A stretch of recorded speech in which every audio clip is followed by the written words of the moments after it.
السلام علیکم ورحمۃ اللہ وبرکاتہ۔ الحمد للہ وحدہ والصلاة والسلام علی من لا نبی بعدہ وحدہ لا شریک له ولا نظیر له ولا مثل له ولا مثال له ونشهد أن سيدنا سيد ساداتنا سيد عباداتنا طبيبنا طبيب قلوبنا طبيب عيوبنا طبيب أجسادنا طبيب أرواحنا مخدومنا ملجانا ماوانا قائدنا قدوتنا أعلانا أولانا مولانا محمدا عبده ورسوله صلى الله تعالى عليه وعلى آله وأصحابه وبارك وسلم تسليما كثيرا كثيرا. أما بعد، قال الله تبارك وتعالى في الكلام المجيد والفرقان الحميد: أعوذ بالله من الشيطان الرجيم، بسم الله الرحمن الرحيم. وقال الرسول يا رب إن قوم اتخذوا هذا القرآن مهجورا. وقال النبي صلى الله عليه وسلم: إن في الجنة نهرا اسمه ريان عليه مدينة من مرجان له 70,000 باب من ذهب وفضة لحامل القرآن، أو كما قال عليه الصلاة والسلام. ہاتھ اٹھائے ہیں مگر لب پہ دعا کوئی نہیں، ہاتھ اٹھائے ہیں مگر لب پہ دعا کوئی نہیں، کی عبادت بھی تو وہ جس کی جزا کوئی نہیں. میرے بھائیوں، بزرگوں، دوستو، اللہ تعالیٰ کا عظیم احسان اور کرم ہے کہ اللہ تعالیٰ نے ہمیں رمضان جیسے عظیم مہینہ سے نوازا اور یہ گزرتا گیا. آج 24 روزے ہو گئے، بس مکمل ہونے والا ہے، اور 25ویں تراویح ہے. اور ایک اور خوشی کی بات یہ ہے کہ آج ہمارا ختم قرآن بھی ہے. قرآن کا ختم اصل نہیں ہے، قرآن نہیں ختم ہوگی بلکہ ہماری زندگیاں قرآن میں ختم ہو جائیں. ہماری زندگی ایسے بن جائے جو سراپا قرآن کے مطابق ہو جائے، یعنی ہمیشہ ہم قرآن پڑھنے والے بن جائیں. قرآن کے 3 حقوق ہیں، جو قرآن کے 3 حقوق کو ادا کرے تو وہ گویا کہ قرآن کے مطابق عمل کر رہا ہے. ان تینوں حقوق کو ادا کرنا بہت ضروری ہے. اس لیے دیکھیں گے جہاں پر بھی ہم قرآن پڑھتے ہیں، جہاں مکمل ہوا، پھر اسی مجلس میں اللہ کے نبی صلی اللہ علیہ وسلم کی تعلیم ہے کہ اسی مجلس میں دوبارہ شروع کر دیا جائے. اس لیے جو بھی حافظ قرآن تراویح پڑھاتے ہیں تو جہاں سورہ ناس پڑھتے ہیں وہیں دیکھیں گے آپ الف لام میم سے لے کر ہم المفلحون تک پڑھتے ہیں. اس میں کیا ہے؟ آپ وسلم کی تعلیم ہے کہ قرآن ختم نہیں ہوا ہے بلکہ قرآن شروع ہو چکا ہے، پھر تمہیں مکمل کرنا ہے. اور شیطان کو بہت چوٹ لگتی ہے کہ میں تو سوچ رہا تھا کہ یہ جیسے ختم کرے گا اسے میں گمراہی میں لگا دوں گا کہ یہ دوبارہ شروع نہ کر سکے، تو پھر سے شروع کر دیا، اب یہ اس کے پیچھے رہ گا، یہ کیسے ختم ہو دوبارہ. تو شیطان کو بہت چوٹ لگتی ہے اور رحمان کو بہت پسند آتا ہے. اللہ کو بہت محبوب بندہ ہے کہ اللہ تعالیٰ بہت پسند کرتا ہے کہ میرا بندہ پھر سے میرے کلام کو شروع کر دیا ہے، اور وہ اسی در پہ رہے گا کہ کیسے دوبارہ ختم ہو جائے، اور اسی طرح چلتے رہے گا. تو قرآن کے 3 حقوق ہیں. حضرت عمر رضی اللہ تعالی عنہ کے پاس ایک باپ آیا اپنے بیٹے کو لے کر اور شکایت کیا کہ یہ میرے حقوق کو ادا نہیں کرتا ہے، میری بات نہیں مانتا ہے. حضرت عمر درہ اٹھائے مارنے کے لیے اسے. جیسے ہی اٹھائے ہیں، بیٹا کہتا ہے تھوڑا سا رک جائے امیر المومنین، آپ یہ جانتے ہیں کہ میرے اوپر باپ کے حقوق ہیں، لیکن باپ کے کیا حقوق ہیں؟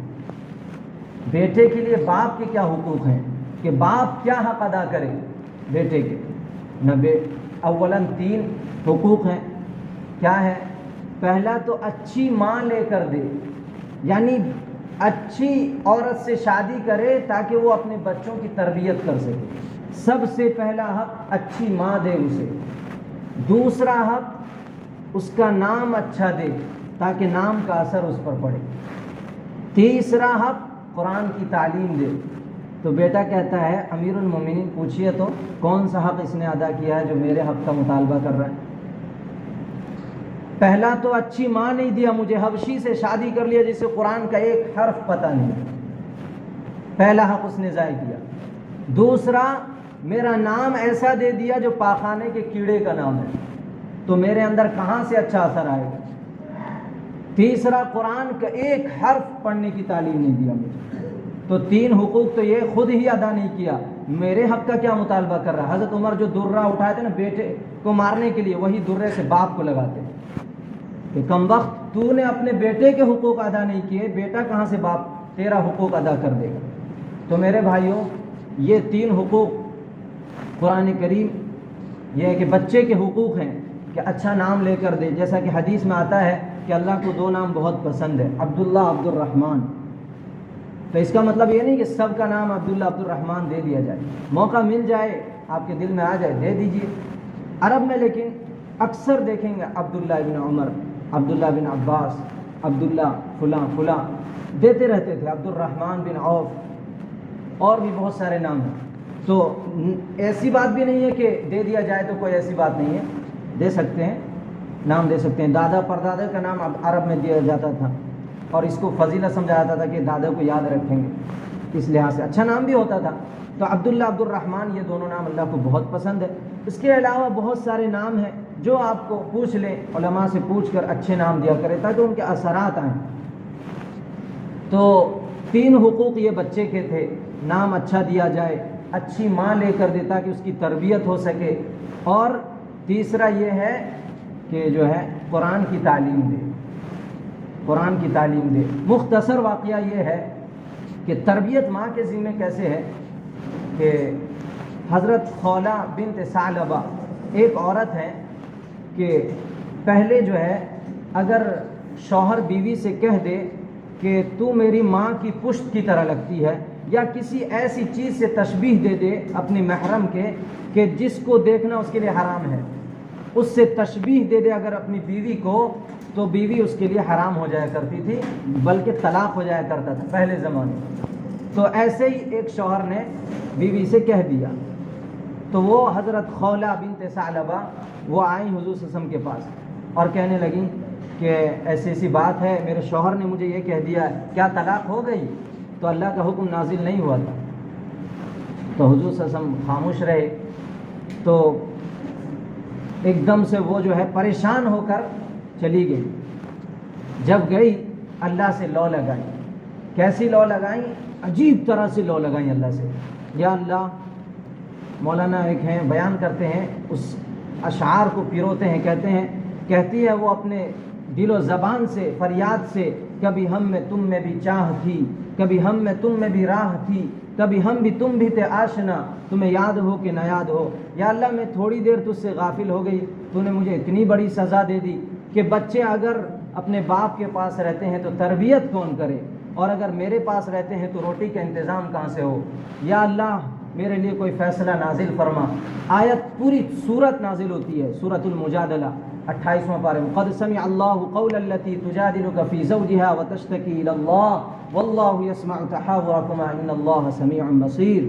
کہ اللہ سن رہا تھا جب ایک عورت آپ سے بات کر رہی تھی, اپنے شوہر کے بارے میں شکایت لائی ہوئی تھی, اللہ سن رہا تھا, اور اللہ نے حکم نازل کر دیا, والذین یظاہرون منکم من نسائہم ما ہن امہاتہم ان امہاتہم الا اللائی ولدنہم وانہم لیقولون منکرا من القول وزورا وان اللہ لعفو غفور. جو لوگ اپنی بیوی کو اپنی ماں سے تشبیہ دیتے ہیں, انہیں کہہ دیجئے کہ ان کی ماں تو وہی ہیں جنہوں نے انہیں جنا ہے, اور وہ جھوٹ بولتے ہیں, اور توبہ کریں. وَإِنَّ اللَّهَ لَعَفُوٌ غَفُورٌ, اللہ معاف کرنے والا ہے, بڑا بخشنے والا ہے, وہ توبہ کریں. اور جو لوگ ایسا کر دیتے ہیں اس کو زہار سے تشبیہ دیا گیا, اور ان کے لیے یہ کر دیا گیا کہ غلام آزاد کریں, یا یہ ہے کہ روزے رکھیں, شہرین متتابعین من قبل ان یتماسا, بیوی کے پاس جانے سے پہلے 60 روزے رکھیں مکمل.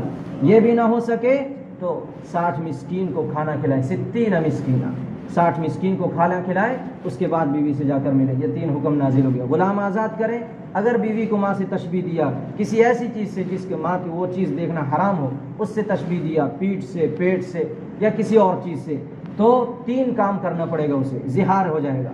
اب کیا ہوگا, ایک غلام آزاد کرے, یا 60 روزے مسلسل رکھے, بیچ میں کوئی ناغہ نہ ہو. تیسرا یہ ہے کہ 60 مسکین کو کھانا کھلائے, پھر وہ بیوی اس کے لیے حلال ہوگی. پہلے بالکل طلاق ہو جاتی تھی, اللہ نے یہ حکم نازل کر کے رحم فرمایا. تو میرے بھائیوں, یہاں یہ حضرت خولہ کیا کہہ رہی ہیں کہ اگر باپ کے پاس بچے رہیں تو تربیت کون کریں؟ پتہ یہ چلا تربیت ماں کے ذمہ ہے. اب سنیے قرآن کے 3 حقوق۔ نمبر 1، قرآن کریم کی تلاوت کی جائے، جیسا کہ اللہ کے نبی صلی اللہ علیہ وسلم کو حکم ہوا فَإِذَا قَرَأْنَاهُ فَاتَّبِعْ قُرْآنَ، جب ہم آپ کو جبرائیل کے ذریعے پڑھائیں تو آپ اسی طرح پڑھتے چلے جائیے جیسے ہم پڑھا رہے ہیں۔ پہلا حق، تلاوت کی جائے مسلسل پورے سال 1 رکوع 2 رکوع جتنا ہو سکے تلاوت کی جائے۔ دوسرا حق، قرآن کو سمجھنے کی کوشش کی جائے جتنا ہو سکے۔ ھدی للمتقین، یہ کتاب متقیوں کے لیے ہدایت ہے، جب ہم سمجھنے کی کوشش کریں گے انشاءاللہ پھر ہدایت پاتے چلے جائیں گے، ہدایت میں زیادتی ہوتی چلی جائے گی۔ تیسری چیز، قرآن میں جو چیزیں بیان کی گئی ہیں ان کو اپنی زندگی میں نافذ کرنے کی کوشش کی جائے۔ بس یہ 3 چیزوں کا ہے۔ حضرت عبداللہ بن عمر رضی اللہ تعالی عنہ جب قرآن کریم کو مکمل کرتے تھے، ختم کرتے تھے، تو سارے گھر والوں کو بلا کر دعا کیا کرتے تھے، اور قرآن بولتے تھے کہ جو یہ ہے یہ ختم قرآن کے وقت اجابت دعا کا وقت ہے، یعنی دعا کی قبولیت کا وقت ہے، اس لیے خصوصی اہتمام ہم کرتے بھی الحمدللہ تراویح کے ختم پر، یا پھر یہ کہ ایسے بھی قرآن مکمل کرتے ہیں تو خصوصی دعا کرتے ہیں، کسی کو بلا لیتے ہیں یا خود بھی سب کو جمع کر کے دعا کرنے کا حکم ہے۔ اور اللہ کے نبی صلی اللہ علیہ وسلم نے بھی دعا کے آداب بتا دیے کہ سب سے پہلے اذا دعوت فاحمد ربک، جب تم دعا کرو تو سب سے پہلے حمد بیان کرو، سب سے پہلے تعریف بیان کرو اللہ کی، اس کے بعد درود پڑھو، پھر یہ ہے کہ کوئی دعا کرو۔ اور بہترین دعا آپ سے ہم نے بھی سکھا دی، اللہم انی اسألک خیر المسئلہ وخیر الدعاء وخیر الاجابہ، اے اللہ مجھے اچھے سوال کرنے کی توفیق دے اور اچھی دعا مانگنے کی توفیق عطا فرما۔ یہ دعا کے شروع میں ہو، یا اللہ مجھے اچھے سوال کرنے کی توفیق دے اور اچھی دعا کرنے کی توفیق عطا فرما۔ تو دعا کے بھی آداب اللہ نے اور آپ صلی اللہ علیہ وسلم نے بتا دیے، اس کے مطابق ہمیں عمل کرنا ہے۔ آج مکمل ہے قرآن کا، الحمدللہ بہت اچھی بات ہے۔ حافظ سلامت صلی اللہ علیہ وسلم نے آپ کے سامنے قرآن سنایا، اللہ اور بھی مزید اچھے طریقے سے سنانے کی توفیق عطا فرمائے، ہم سبوں کو سننے سنانے کے ہمیشہ پوری زندگی توفیق عطا فرمائے۔ آخری حدیث آپ صلی اللہ علیہ وسلم کی سن، خیرکم اطولکم اعمارا واحسنکم اعمالا، تم میں سب سے بہتر وہ ہیں جن کی عمریں لمبی ہوں اور اعمال بھی اچھے ہوں۔ اللہ تعالیٰ ہمیں لمبی عمر اور اچھے اعمال کی توفیق عطا فرمائے۔ وآخر دعوانا ان الحمد للہ رب العالمین۔